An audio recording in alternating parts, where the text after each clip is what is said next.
Hello' দোস্ত welcome to my YouTube channel.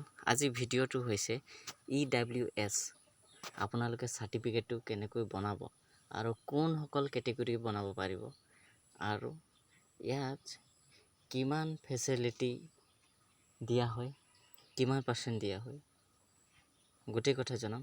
আপোনালোকক কি ডকুমেণ্টছ লাগিব আৰু ফৰ্মটো ক'ত পোৱা যাব, অনলাইন নে অফলাইন, গোটেই কথা জনাম।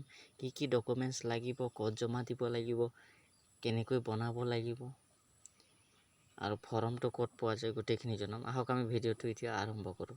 পোনপ্ৰথমে EWS চাৰ্টিফিকেট আপোনালোকৰ ইকনমিকেল ৱৰ্কাৰ চিলেকশ্যন হয়। EWS ফুল মিনিং আপোনালোকে পাইছে। তাৰপিছত আপোনালোকৰ EWS চাৰ্টিফিকেট লগত কি ডকুমেণ্টছ লাগিব সেইটো জানি লওক। প্ৰথমে আপোনালোকৰ লাগিব এখন পাছপোৰ্ট সাইজৰ ফটো লাগিব। তাৰপিছত আপোনালোকৰ লাগিব এখন আধাৰ কাৰ্ডৰ নম্বৰ লাগিব, আধাৰ কাৰ্ড লাগিব। তাৰপিছত ID প্ৰুফ হিচাপে আপোনালোকে পান কাৰ্ড দিব পাৰে বা আপোনালোকে ভোটাৰ কাৰ্ড দিব পাৰে, নহ'লে আধাৰ কাৰ্ডটো দিব পাৰে। তাৰপিছত আপোনালোকৰ আছে লেণ্ড আছে, আপোনালোকৰ যদি প্ৰপাৰ্টি আছে, লেণ্ড বা প্ৰপাৰ্টি যে ডকুমেণ্টছ লাগিব আৰু 10 বিঘা বা 15 বিঘাকৈ কম হ'ব লাগিব। তাৰপিছত এফিডেভিট আৰু সেল্ফ ডিক্লাৰেশ্যন এখন এফিডেভিট আপোনালোকে বনাই কিনে দিব লাগিব, নহ'লে আপোনালোকৰ সেল্ফ ডিক্লাৰেশ্যন এখন ফৰ্ম বনাই দিব লাগিব। তাৰপিছত আছে ৰেচিডেণ্টেল প্ৰুফ, তাৰপিছতে নহ'লে ডমেষ্টিকেল চাৰ্টিফিকেট। এইকেইটা ডকুমেণ্টছ হ'লে আপোনালোকে EWS চাৰ্টিফিকেট ল'ব পাৰিব আৰু এইটো কেটেগৰী ৱাইজত জেনেৰেল অনলি, জেনেৰেল কেটেগৰীবিলাকেহে অনলি এইটো EWS চাৰ্টিফিকেটটো বনাব পাৰিব। আহক আমি ফৰ্মটো এতিয়া কেনেকৈ ডাউনলোড কৰিম সেইটো দেখাই আছোঁ আপোনালোকক। আপোনালোকে যিকোনো ব্ৰাউজাৰত লিখিব EWS certificate from PDF download বুলি লিখিব। লিখাৰ পিছতে EWS certificate from PDF download বুলি লিখাৰ পিছত আপোনালোকে তলত স্ক্ৰল ডাউন কৰি তলত আহিব।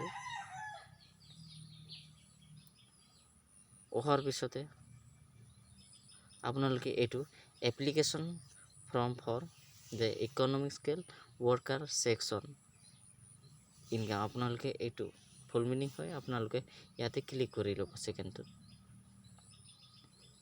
ক্লিক কৰাৰ পিছতে আপোনালোকৰ অকণমান দেৰি টাইম লাগিব। আপোনালোকৰ এইটো প্ৰচেছ মই অফলাইন প্ৰচেছ দেখাইছোঁ। যে আপোনালোকৰ এপ্লিকেশ্যন ফৰ্মটো আহি গ'ল। তাৰপিছত আপোনালোকে কেনেকৈ ফিল আপ কৰিব, প্ৰথমে লিখিব application form for the economical worker section income certificate যে ফৰ দি ফাইনেন্সিয়েল ইয়াৰৰ, আপোনালোকে কোনটো ইয়াৰৰ হয় সেইটো ইয়াৰটো ইয়াত লিখিব।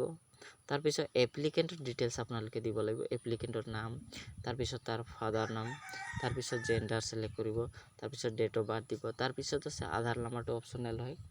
তাৰপিছত আছে কাষ্ট কেটেগৰী, আপোনালোকে জেনেৰেল লিখিব। ইয়াত জেনেৰেল কেটেগৰীৰ কাৰণে দিছে আৰু সাব কেটেগৰী জেনেৰেল কেটেগৰী। তাৰপিছত আমৰা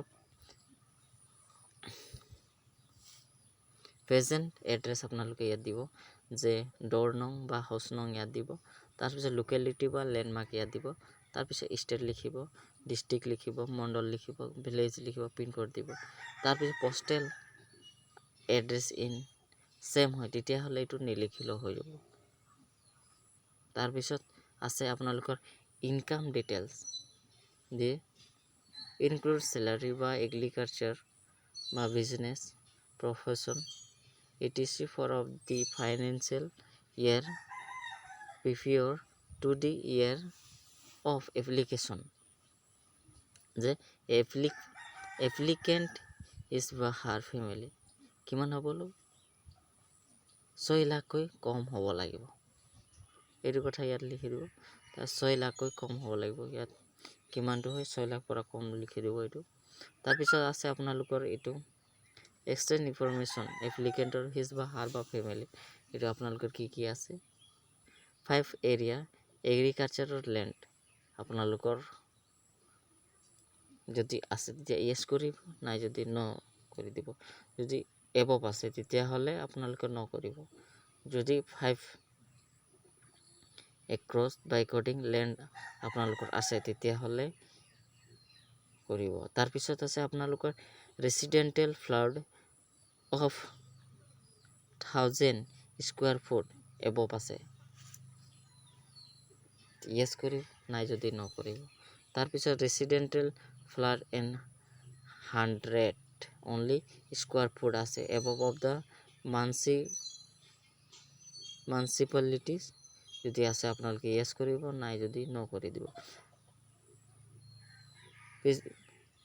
residential flood of 200 sector what আছে above area other the notice and municipal fee আছে যদি yes কৰিব, নাই যদি নকৰিব। তাৰপিছত ইয়াত আহি গ'ল আপোনালোকে আৰু ডকুমেণ্টছ কেইটা চাই লওক আপোনালোকে কি লাগিব। যে আপোনালোকৰ ডকুমেণ্টছ টু বি আপলোড লাগিব ফৰ্মটোৰ লগত আপোনালোকৰ কি গাঁঠি দিব লাগিব, ৰেচন কাৰ্ড নাইবা ভোটাৰ কাৰ্ড, মানে ইফিক নাম্বাৰ মানে ভোটাৰ কাৰ্ড আপোনালোকে, তাৰ আধাৰ কাৰ্ড। তাৰপিছত আপোনালোকৰ আছে যে কপি ইন IT ৰিটাৰ্ণ, তাৰপিছত pay receipt any of the document. তাৰপিছত আপোনালোকে ইয়াত ছিগনেচাৰ দিব, ডেটত বহাই আপোনালোকে এইটো জমা দিব লাগিব চাৰ্কুলাৰ অফিচত আপোনালোকে জমা দিব লাগিব। যদি মোৰ ভিডিঅ'টো ভাল লাগে নিশ্চয় এনেকৈ জব নটিফিকেশ্যন পাই থাকিব কাৰণে চেনেলটো ছাবস্ক্ৰাইব কৰিব। ধন্যবাদ।